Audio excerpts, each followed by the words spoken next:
Bismillahirrahmanirrahim. Assalamualaikum warahmatullahi wabarakatuh. Allahumma sholli ala sayyidina Muhammad wa ala sayyidina Muhammad. Alhamdulillah pemirsa, salam jumpa kembali di program Kabar Petang edisi 18 Oktober 2021 bersama saya Fauzi Sajabir. Selama beberapa menit ke depan kita akan membaca menelaah berita yang paling menarik hari ini bersama narasumber yang berkompeten di bidangnya dan tentunya dalam sudut pandang Islam. Inilah Kabar Petang selengkapnya.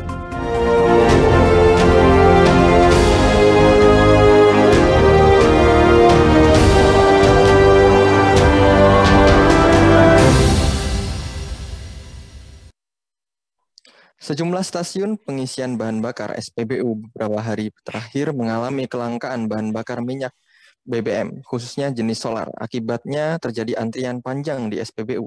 Antrian panjang kendaraan membuat warga dan sopir mengeluh karena harus mengantri berjam-jam di SPBU. Puluhan kendaraan mengantri panjang yang mengakibatkan tersendatnya arus lalu lintas di sekitar SPBU. Pengendara berbahan bakar solar sangat berharap kondisi seperti ini segera teratasi dan bisa normal kembali, mengingat banyak pihak yang dirugikan karena kelangkaan bahan bakar jenis solar. Sementara pihak SPBU enggan untuk memberikan keterangan terkait kelangkaan solar tersebut. Informasi yang didapat awak media di lapangan soal kelangkaan bahan bakar jenis solar adalah stok yang menipis sehingga terjadi keterlambatan dalam pengisian solar sejumlah SPBU. Apa penyebab kelangkaan solar? Apakah ada penimbunan? Apa yang harus dilakukan agar negara bisa memenuhi kebutuhan BBM solar? Untuk membahasnya kami terhubung dengan Gus Uik, peneliti peradaban Islam. Assalamualaikum warahmatullahi wabarakatuh, Gus Uik.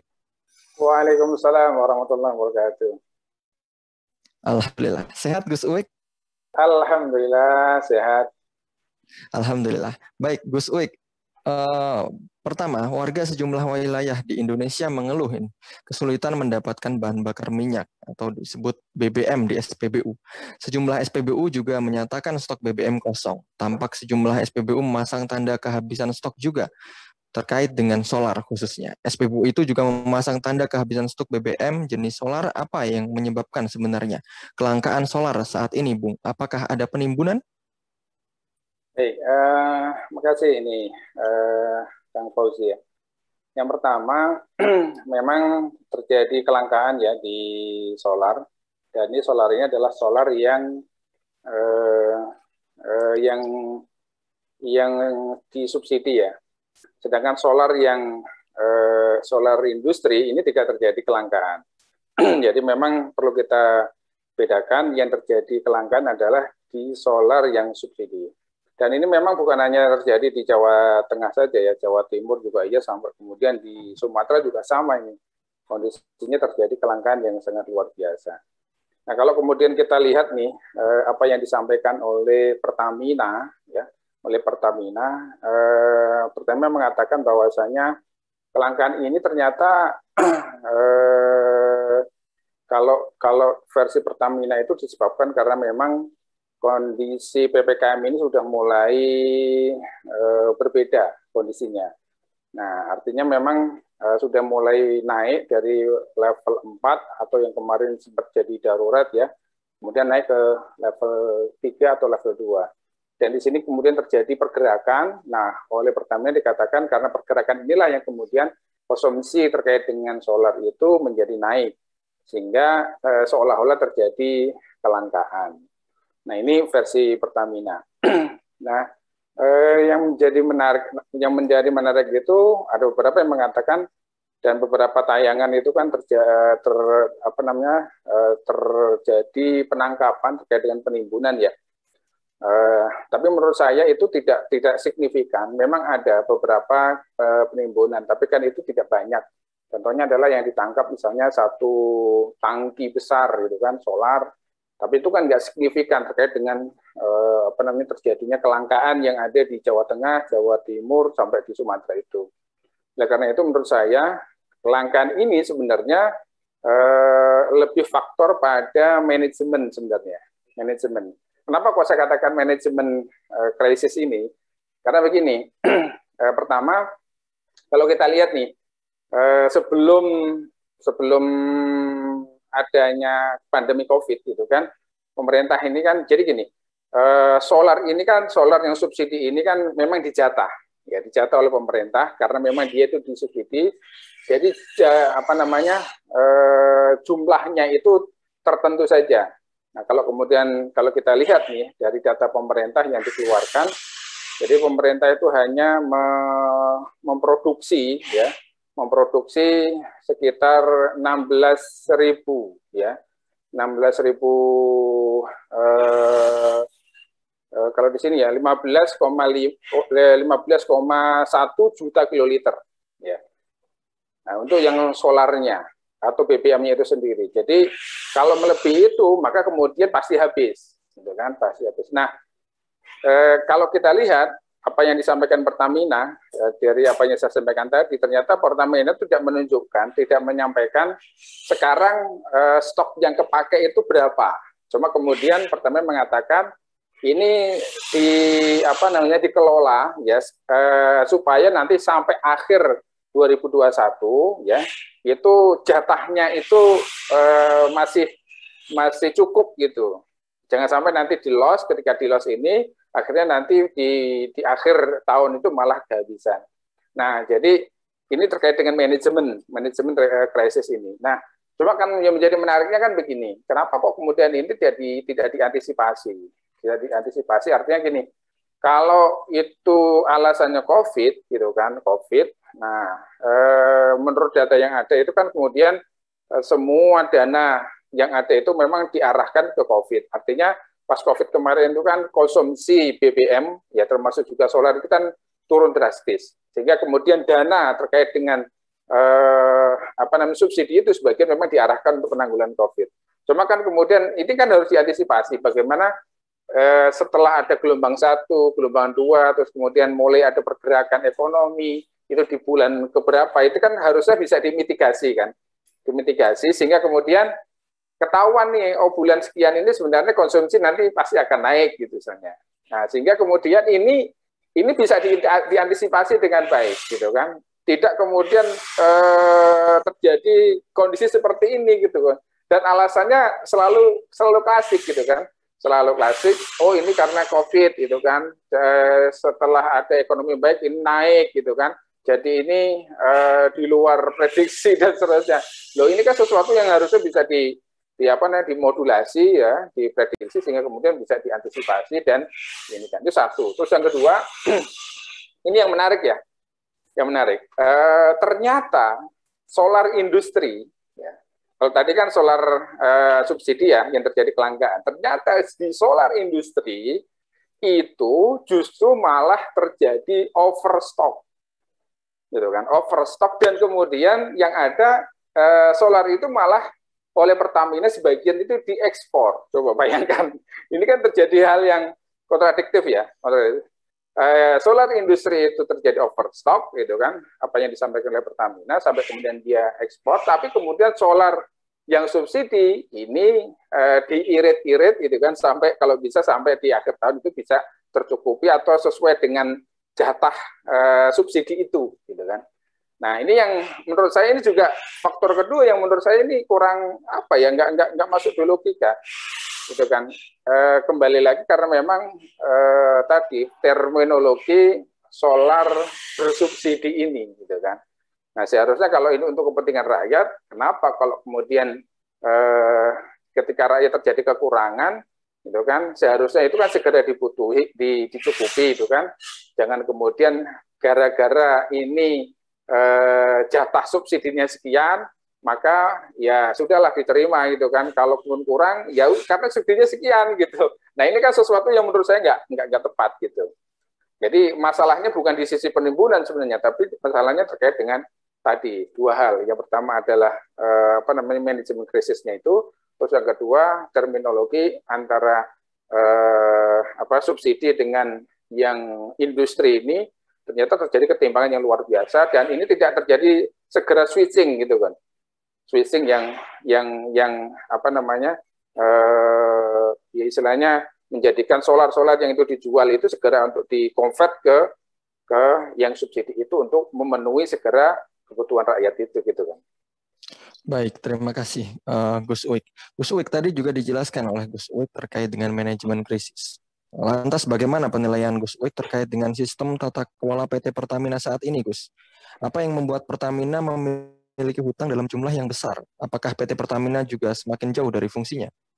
Ya, pertama kalau ditanya fungsi Pertamina itu apakah semakin jauh, sebenarnya enggak semakin jauh. Yang ada itu ya sama saja fungsinya. Karena dari dulu Pertamina itu fungsinya itu adalah sebagai lembaga regulator saja, gitu kan? Sebagai lembaga regulator, bukan sebagai BUMN yang dia itu menyediakan kebutuhan sektor migas BBM ini kepada rakyatnya. Nah, dari dulu itu memang begitu, itu kan. Sehingga kemudian dari dulu pemerintah itu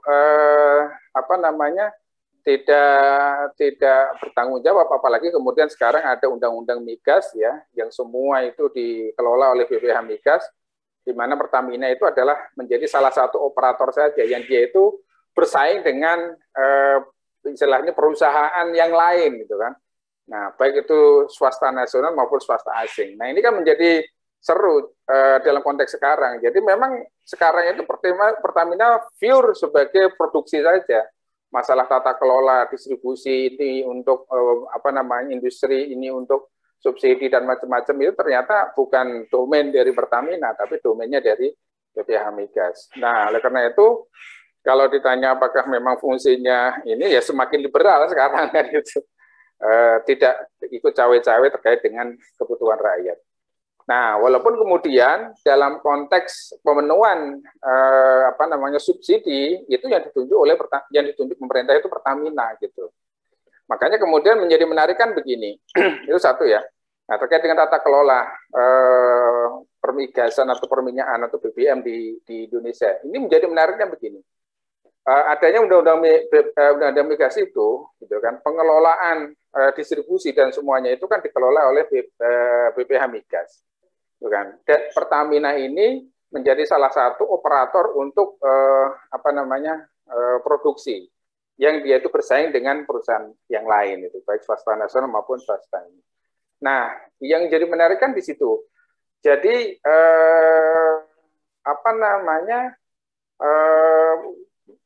pemerintah ini benar-benar meliberalkan terkait dengan pengadaan BBM ini, migas ini gitu.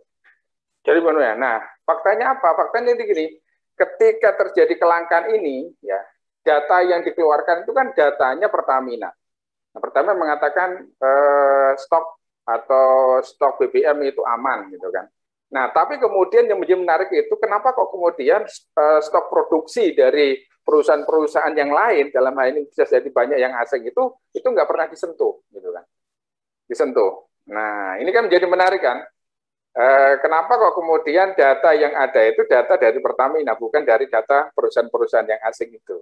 Nah, sehingga kemudian dari sini bisa kita simpulkan bahwa tata kelola BBM atau perminyakan atau migas Indonesia ini benar-benar istilahnya bebas gitu loh, bebas sekali.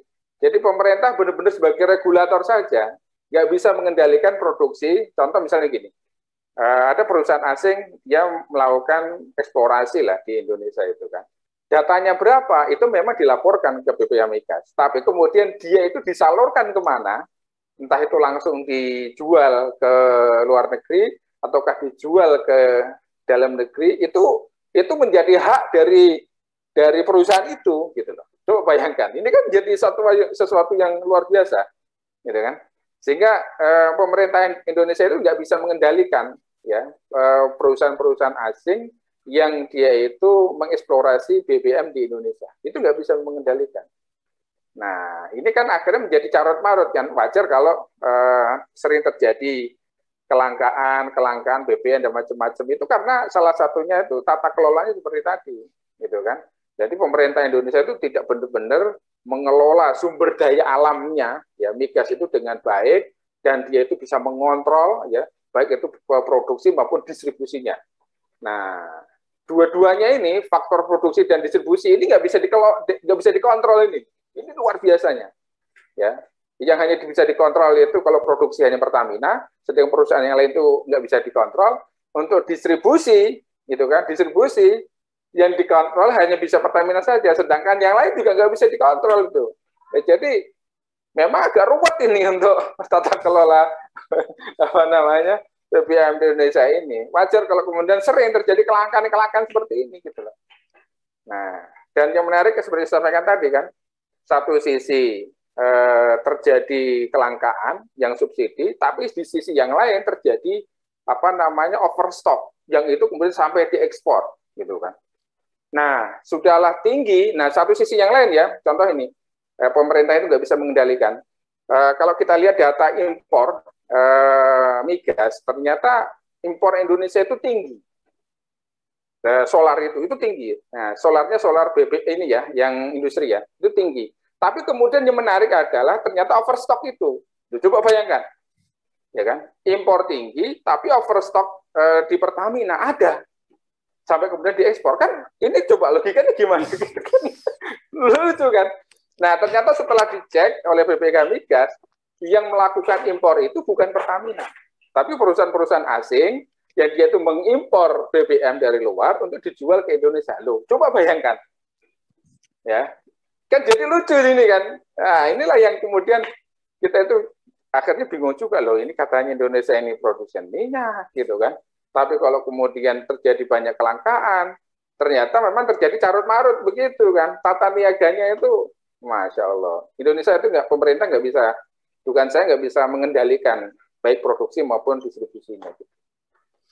Baik, terima kasih Gus Uwe atas penjelasannya tadi. Ini menarik ya, ternyata adanya carut-marut dalam hal tata kelola.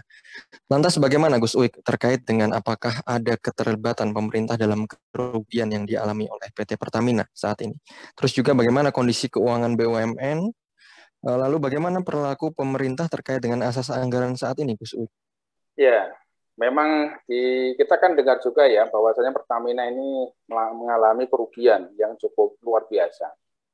Kalau kita mendasarkan pada apa yang disampaikan oleh direksi dari pemerintah, dalam hal ini Pak Ahok, dia mengatakan 60 miliar dolar hutang Pertamina. Kalau saya hitung tadi sekitar 232 triliun. Wih, luar biasa. Itu baru yang disebutkan, belum kemudian hutang-hutang yang lain itu kan. Bahkan kemudian Direktur Utama Pertamina mengatakan mempunyai proyeksi sampai 2024 itu akan membutuhkan pendanaan dalam hal ini utang sebanyak 92 miliar US dollar atau 1.334 triliun. Wow, nah ini kan luar biasa kan. Nah, ternyata memang kalau kita lihat ya, kalau kita lihat hutang Pertamina ini pertama itu kalau dilihat dari statement Pak Ahok ini terlalu besar pasak daripada tiang, gitu kan. Artinya gini, pertama Pertamina itu melakukan ekspansi. Nah, ekspansi ini ternyata dia itu dengan hutang, gitu kan. Nah, jadi ibaratnya gini, sebuah rumah tangga, dia nggak punya duit, tapi kepengen punya barang, gitu kan. Gitu kan, untuk modal bisnis dan macam-macam lah katakan itu kan. Modal bisnis karena dia nggak punya uang, dia hutang gitu. Dan hutangnya luar biasa banyak sekali gitu. Sampai 1.333 triliun tadi. Nah, ini pertanyaan menarik. Kalau itu satu ya, berarti emang ada, kalau menurut saya ini istilahnya mismanagement, ya kan, mismanagement yang kemudian kenapa kalau nggak punya uang itu kan memaksakan diri untuk ke arah sana. Utangnya besar sekali gitu kan. Walaupun kemudian ada yang mengatakan ini kan secara hitung-hitungan itu masih bisa tercover lah kan gitu dan seterusnya, karena memang nanti kalau proyek ini jalan itu akan ada dapat keuntungan sekian dan macam-macam. Ya kalau untung gitu kan. Nah kalau buntung gimana? Kan itu menjadi pertanyaan ini kan. Satu, mismanagement. Terus yang kedua, ternyata memang pemerintah ini, ya kalau kemudian kita lihat apa yang disampaikan oleh Pak Faisal Basri itu, ternyata BUMN ini kan dipakai oleh pemerintah untuk mensukseskan program-program, gitu kan, penanggulangan ekonomi, gitu kan, nasional itu, baik terkait dengan dampak COVID dan macam-macam itu kan, sampai kemudian pemerintah itu kan terhutang, punya piutang ke Pertamina, dan jumlahnya juga besar gitu loh. Nah, ditambah lagi memang ada Pertamina ini dipakai atau BUMN ini dipakai sebagai tempat titipan gitu kan, titipan apa namanya tim-tim sukses gitu kan, yang saya pikir juga nggak terlalu kredibel untuk kemudian ini. Contoh misalnya, kenapa kemudian harus ada direksi dalam tanda kutip tim suksesnya rezim kan gitu, yang bergaji besar, yang kemudian dia punya fasilitas besar dan macam-macam. Nah, jadi ini sebenarnya kalau terkait dengan hutang, kerugian atau potensi hutang dan seterusnya tadi ya, itu faktornya dua. Pertama itu memang teknis manajemen yang memang menurut saya itu mismanagement. Terus yang kedua itu memang ada faktor dari ya katakanlah rezim yang ada ya. Jadi memanfaatkan BUMN sebagai tempat atau jatah bagi-bagi kekuasaan kan gitu. Nah ini juga menjadi faktor juga ini. Karena apa? Ya ibaratnya gini lah. Kalau perusahaan gitu kan dikelola oleh orang yang berdasarkan atas like dislike, suka dan tidak suka gitu kan. Makanya kemudian ada istilah kan BUMN itu bukan perusahaan milik nenek moyang lu kan gitu. Jadi suka-suka ngasih ke orang itu bukan. Nah, harus dikelola oleh orang-orang yang punya kapabilitas, kapasitas gitu kan, dan kemampuan memang dia punya concern ke sana gitu loh.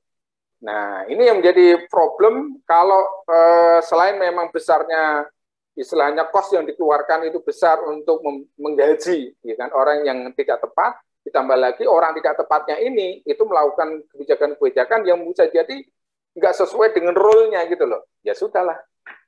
Ya begitu. Makanya kemudian kalau kita lihat nih, bukan hanya Pertamina kan, dan ternyata kan banyak BUMN yang lain juga kondisinya seperti itu. Dan sekarang ini kan sudah mulai itu utangnya mau mulai ketahuan semua kan, BUMN Pertamina sekian, PLN sekian, kereta api sekian, bahkan kemudian Garuda itu sekian. Itu banyak sekali, dan itu luar biasa gitu.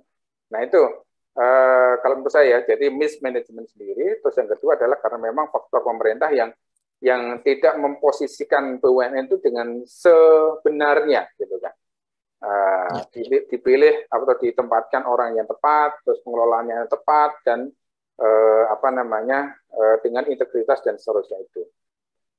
Baik, Gus Uik tadi juga disebutkan oleh Gus Uik bahwasannya dari kesimpulannya ini sebenarnya ada permainan juga dalam bisnis gonjang-ganjing migas ini. Lantas sebenarnya siapa yang akan terkena imbasnya dari gonjang-ganjing ini, Bung Uik? Dan juga apa yang harus dilakukan agar negara bisa memenuhi kebutuhan BBM solar nasional, Gus? Ya, jadi memang kalau ditanya siapa yang terkena imbasnya, kembali lagi ini yang sangat terkena imbasnya itu adalah rakyat. Gitu. Jadi rakyat ini akhirnya tertimpa. Udahlah jatuh, kena tangganya lagi kan gitu. Coba itu kan. Satu, karena persepsi subsidi. Gitu kan. Nah, persepsi subsidi ini menjadi yang pertama itu adalah terkait dengan tadi persepsi pengelolaan. Harusnya negara itu mengelola secara langsung, gitu kan? Tapi kemudian ternyata negara ini, rezim ini menjadikan BBM sebagai regulator saja, gitu kan? Nah, kalau regulator itu akhirnya kan liberal saja kan, gitu. Itu satu. Jadi terjadi liberalisasi sehingga kemudian negara nggak bisa langsung turun tangan untuk mengelola itu. Terus yang kedua, sudahlah liberalisasi, gitu kan? Yang terjadi ini akhirnya yang kedua itu subsidi tadi. Nah, subsidi ini itu kan ternyata istilahnya untuk rakyat kok istilahnya disubsidi untuk anaknya sendiri itu kan, untuk makan dan seterusnya kok malah ya udahlah. Ibaratnya gini, saya punya anak gitu kan, A gitu kan. Nah, saya didik, kamu saya subsidi ya. Jadi sebenarnya biaya sekolah itu 10.000. Nah, harusnya 10.000, tapi kamu saya subsidi nih, cuma saya kasih 1.000 saja. Yang 9.000 kamu cari sendiri. Mau berantem kayak mau apa terserah lah kan gitu. Nah, ini kan jadi luar biasa. Akhirnya dengan begitu, rakyat itu seolah-olah pemerintah itu dagang dengan rakyatnya sendiri. Pemerintah itu dagang dengan rakyatnya sendiri. Ini kan logika yang nggak tepat gitu kan. Ya, itu dua ya, subsidi. Terus yang ketiga, nah ternyata memang karena adanya subsidi ini dan juga adanya permainan, ya, ada kartel. Kita tahu lah yang namanya minyak ini, gas BBM itu kartelnya luar biasa gitu kan. Data gelap gitu kan, terus permainan penjualan di lepas pantai dan macam-macam ini luar biasa. Nah, dengan carut marutnya ditambah lagi tata kelola niaga tadi itu kan, overstock di BBM solar di industri, tapi kekurangan di subsidi, ini kan menunjukkan carut marut yang luar biasa. Nah, karena itulah yang kemudian menjadikan yang kena imbas yang paling terasa itu adalah rakyat kecil, gitu kan. Dengan alasan tadi kan, BBM kurang nih karena nggak sesuai dengan subsidi. Nah, kan jadi bingung ini rakyat itu akhirnya mau belinya kemana aja gitu loh. Sampai akhirnya ngantri itu kan. Karena kalau nanti beli yang solar industri harganya luar biasa, tinggi sekali gitu loh. Nah, oleh karena itulah yang sangat dirugikan adalah rakyat, dan siapa yang diuntungkan. Nah, ini yang menjadi menarik ya. Kalau kita lihat data kan sekarang harga BBM kan naik ya. Dari kisaran awal tahun itu $50 ya, US dollar ya per barrel, sekarang itu sampai bertengger di $70 US dollar. Pertamina mengatakan dengan kenaikan itu dia itu untung 15 kali lipat. Coba bayangkan. Jadi Pertamina dalam kondisi untung 15 kali lipat, gitu kan. Tapi fakta di lapangan ya, solar bersubsidi itu terjadi kelangkaan. Nyambung nggak? Coba. Kan luar biasa gitu kan. Pertamina untung, tapi kemudian solar itu terjadi kekurangan yang subsidi. Tapi solar yang industri terjadi overstock, sampai kemudian diekspor. Ini kan akhirnya nggak nyambung semua gitu. Coba bayangkan. Jadi rakyat itu mau kemana gitu kan? Akhirnya kena korban lagi rakyat. Nah, siapa yang diuntungkan? Ya, yang diuntungkan ini ya para industri kapitalis yang dia itu memegang industri BBM ini.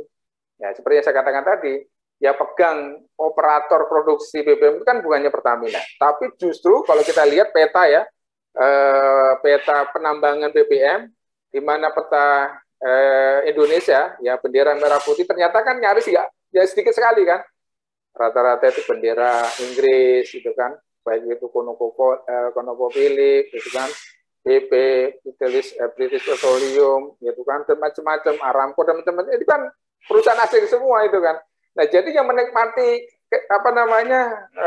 istilahnya dolar ini itu ternyata bukan negara, apalagi rakyat, tapi perusahaan asing. Luar biasa ini. Ini permainan yang sangat ini. Jadi kita negara kaya, tapi kemudian untuk kebutuhan BBM ini kita nggak bisa dapat apa-apa. Oleh karena itulah supaya nanti tidak terjadi seperti ini, ya kita harus kembalikan lagi sebagaimana yang disyariatkan dalam Islam itu, bahwasanya Islam menyerukan atau memandatkan kepada pemerintah ya, terkait dengan sumber daya alam khususnya energi ini, itu harus dikelola wajib oleh pemerintah karena dia itu adalah hak kepemilikan umum gitu kan, kepemilikan rakyat gitu kan, di mana disebutkan an-nasu syuraka'u fis salas gitu kan, al-ma'u wal kala'u wan nar. Nah, wan nar itu kan energi. Jadi ini adalah hak rakyat, milik rakyat yang secara institusi, secara hukum syara itu diberikan haknya kepada negara. Negara ini kewajibannya itu mengelola saja, dan semua keuntungannya itu dikembalikan pada rakyat.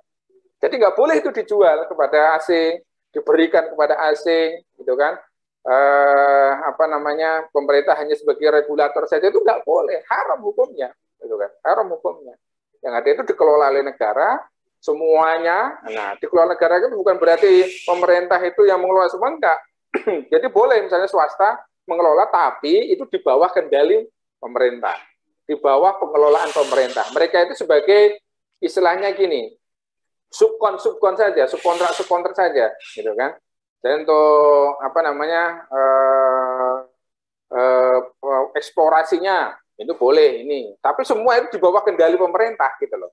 Nah, sekarang itu kan di bawah kendali pemerintahnya itu hanya pemerintah regulasi aja. Ya silakan ente produksi di sana. Enggak, ini produksi di sana silakan. Ya kan, Konoko produksi di sana silakan gitu kan. Apa namanya, laporin aja ya produksinya. Ente mau jual kemana silahkan kan. Ini kan bukan begitu gitu loh. Yang terjadi kan saat ini kan kacau semua di sana. Kalau itu semua dikelola oleh pemerintah, maka insya Allah itu akan kembali ya keuntungannya untuk rakyat semuanya. Gitu. Baik, makasih Gus Uwik. Mungkin terakhir Gus Uwik terkait dengan tadi juga sudah dibahas oleh Gus Uwik bagaimana politik migas ya dalam pandangan Islam dan juga bagaimana Islam ini menyelesaikan ya terkait dengan kelangkaan. Lantas sebenarnya bagaimana Gus Uwik terkait dengan Islam ini berkaitan dengan distribusi? Contoh ada suatu wilayah A, dia memiliki sumber migas, apakah untuk wilayah itu saja, apakah bisa digunakan juga untuk nasional, Gus Uwik? Iya. Nah, ini pertanyaan menarik gitu kan. Jangan sampai nanti daerah yang punya sumbernya itu berlebih, yang lain itu jadi langka. Enggak, dalam Islam itu tidak seperti itu. Jadi mandatori syariah, ya kan, an-nasu syuraka'u fi salas itu adalah untuk semua rakyat, gitu kan. Jadi negara mengelola, memproduksi, dan itu dikembalikan lagi kepada rakyat. Rakyat itu bukan hanya rakyat yang tempatnya ada kilangnya itu, atau kemudian ada pengeborannya itu, ada bukan, tapi memang seluruh rakyat ini, semuanya gitu. Artinya apa? Memang ini nanti negara kalau ini ya, jadi semua produksi nanti akan dipusatkan datanya gitu kan. Nah, ini kan yang harus ada itu kan gini. Misalnya contohnya Indonesia ya. Produksinya itu ada di Dumai, ada di Kalimantan, terus kemudian ada di Cirebon, ada di seterusnya ya, Indramayu dan seterusnya ini. Nah, itu kan nanti akan harusnya pusat produksi itu, terus kemudian di masing-masing titik daerah itu nanti dibuat ya kilang-kilang atau dibuat stok-stok yang kemudian itu cukup gitu kan, sehingga kemudian untuk distribusi teknis ya SPBU itu nggak bingung gitu loh. Nah sekarang itu kan hampir semuanya kan terpasok ya, terkonsentrasi di Pelumpang, konsentrasi di beberapa titik itu kan. Sehingga ketika terjadi kemacetan itu dia untuk mensuplainya itu agak lama, ada jeda gitu. Nah oleh karena itulah kemudian dalam konteks Islam yang pertama itu tadi yang jelas bukan hanya daerah yang punya ini, tidak, tapi ini adalah mandatorinya syariahnya itu adalah untuk semua rakyat. Gitu kan. Nah masalah teknisnya seperti apa, nah, itu nanti tergantung cakupan wilayahnya. Dan dalam Islam ini kan karena ini wajib ya, wajib, maka negara itu harus kemudian menyediakan dengan baik dan sebaik-baiknya. Contoh yang terjadi di Indonesia ini untuk kilang minyak itu kan baru ada di Indramayu dan sebagian di luar Jawa itu sangat sedikit sekali gitu loh. Coba bayangkan, kita ini sudah merdeka berapa puluh tahun, tapi kemudian untuk kilang minyak saja itu kok nggak berpikir itu kan. Jawa harusnya dibagi 3 itu kan, Jawa Tengah, Jawa Barat, Jawa Timur itu ada kilangnya, jebret gitu kan. Kalau nggak ada kilangnya berarti nanti satu titik, terus kemudian di 3 ini harus ada tambungan yang besar. Terus kemudian di Sumatera harusnya ada kilang lagi gitu kan. Di Kalimantan harusnya ada kilang lagi. Di Sulawesi juga harus ada kilang lagi. Nah harusnya kan begitu. Jadi manajemen ininya itu kadang-kadang kita juga mikir, lah kenapa aku nggak berpikir ke sana gitu kan. Padahal sebenarnya problemnya kan situ. Nah ditambah lagi faktanya itu kan selama ini pemerintah itu seringnya membeli, jadi mengekspor minyak mentah, membeli ya BBM dalam bentuk yang sudah matang, misalnya gasolin, solar, macam-macam. Itu dari luar negeri, kan aneh gitu loh. Kita ini menjual mentahnya, tapi beli matangnya. Lah kenapa nggak bikin kilangnya kan gitu kan? Jadi pertanyaan menarik. Nah, terus kedua, kenapa kilangnya kok nggak disebar gitu loh? Nah, di titik itulah yang kemudian akhirnya ya wajar kalau kemudian BBM-nya itu terus naik. Coba bayangkan. Secara logika ya, seperti yang saya katakan tadi, kita ini harga minyak sekarang itu $70 per barrel. Padahal produksi dari hitung-hitungan yang ada itu nggak ada sampai $5. Berarti untungnya berapa? Besar sekali gitu kan. Belum nanti kalau untuk distribusi katakanlah untuk produksi sekian dolar, untuk distribusi sekian dolar dan macam-macam. Itu untungnya masih besar gitu loh.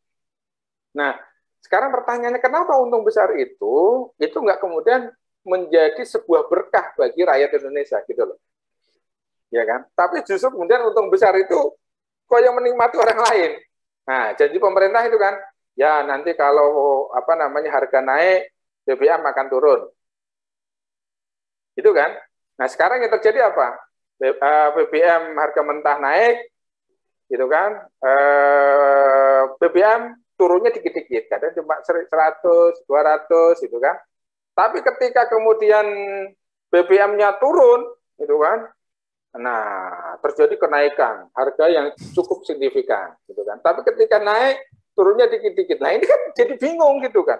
Jadi kebalik-balik ya, Ustaz. Jadi kebalik-balik gitu. Jadi ya kembali lagi rakyat kita ini yang akhirnya sering ya istilahnya ketempuan lah ya gitu kan, karena kerugian berkali-kali gitu kan.